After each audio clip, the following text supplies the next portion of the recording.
വഴികാട്ടി. അനുഭവങ്ങളുടെ വെളിച്ചത്തിൽ പുതുതലമുറയ്ക്ക് വഴികാട്ടുന്ന വാക്കുകൾ. പ്രിയ കുഞ്ഞു കൂട്ടുകാരെ, എല്ലാവർക്കും നമസ്കാരം. ഞാൻ മിനി ടീച്ചർ. നിങ്ങൾ ഒരു കാര്യം തീവ്രമായി ആഗ്രഹിച്ചാൽ അത് നേടിയെടുക്കാൻ ഈ പ്രപഞ്ചം മുഴുവൻ നിങ്ങളുടെ കൂടെ നിൽക്കും. ഈ വരികൾ ഒരുപക്ഷെ നിങ്ങൾ കേട്ടിട്ടുണ്ടാകും, വായിച്ചിട്ടുണ്ടാകും.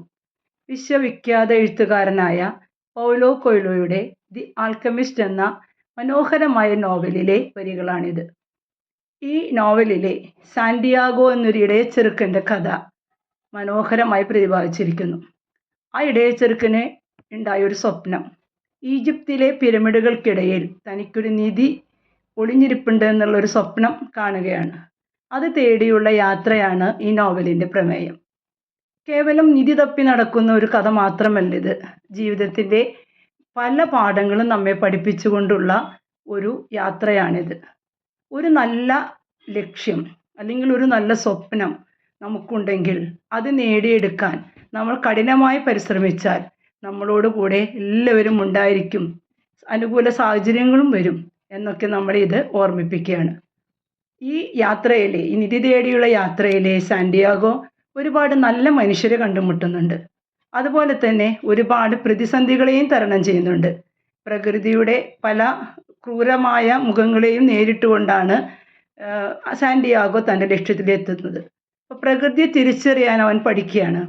ഇതുപോലെ നിങ്ങളും നിങ്ങളുടെ മാതാപിതാക്കളുടെയും അധ്യാപകരുടെയും വാക്കുകളിലൂടെയും മുൻ അനുഭവങ്ങളുടെയും ചുറ്റുമുള്ള അനുഭവങ്ങളുടെയും പ്രകൃതിയെ തിരിച്ചറിയാൻ പഠിച്ചാൽ നല്ല രീതിയിൽ മുന്നോട്ട് പോകാൻ പ്രകൃതിയും നിങ്ങളെ സഹായിക്കും.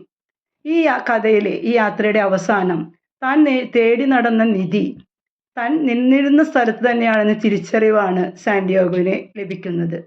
അപ്പോൾ നമ്മുടെ നിധി, നമ്മുടെ സന്തോഷം, നമ്മുടെ വിജയം എല്ലാം നമ്മുടെ കഠിനാധ്വാനത്തിലും നല്ല മനസ്സിലുമാണ് എന്നും നമുക്ക് തുണയാകുന്നത്.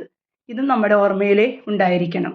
നമ്മുടെ ലക്ഷ്യത്തിലെത്താൻ, നമ്മുടെ സ്വപ്നങ്ങൾക്ക് ചിറക് വയ്ക്കാൻ, അത് പഠനരംഗത്തായാലും കലാരംഗത്തായാലും കായിക രംഗത്തായാലും നമ്മൾ കഠിനമായി പരിശ്രമിക്കണം. ആ പരിശ്രമം നമ്മൾക്കുണ്ടെങ്കിൽ എല്ലാം നമുക്ക് അനുകൂലമായി വരും. അങ്ങനെ നമ്മളെ സ്വപ്നം കാണാൻ, ഉയർന്നുയർന്ന സ്വപ്നങ്ങൾ കാണാൻ പഠിപ്പിച്ച മുൻ രാഷ്ട്രപതി APJ അബ്ദുൽ കലാമിനെ നിങ്ങൾ ഓർക്കുന്നുണ്ടായിരിക്കും. ഇങ്ങനെ സ്വപ്നങ്ങൾ കണ്ടുകൊണ്ട് നമ്മുടെ ലക്ഷ്യത്തിലെത്താൻ അലസരായിരുന്നാൽ സാധ്യമല്ല. ആത്മവിശ്വാസത്തോടെ കഠിനമായ പരിശ്രമത്തിലൂടെ നമ്മുടെ സ്വപ്നങ്ങളും ലക്ഷ്യങ്ങളും നേടിയെടുക്കാൻ എല്ലാവർക്കും സാധിക്കട്ടെ. അതിനായുള്ള അനുഗ്രഹം ഈശ്വരൻ തരട്ടെ എന്ന് ആശംസിച്ചുകൊണ്ട് നിർത്തുന്നു. നന്ദി, നമസ്കാരം.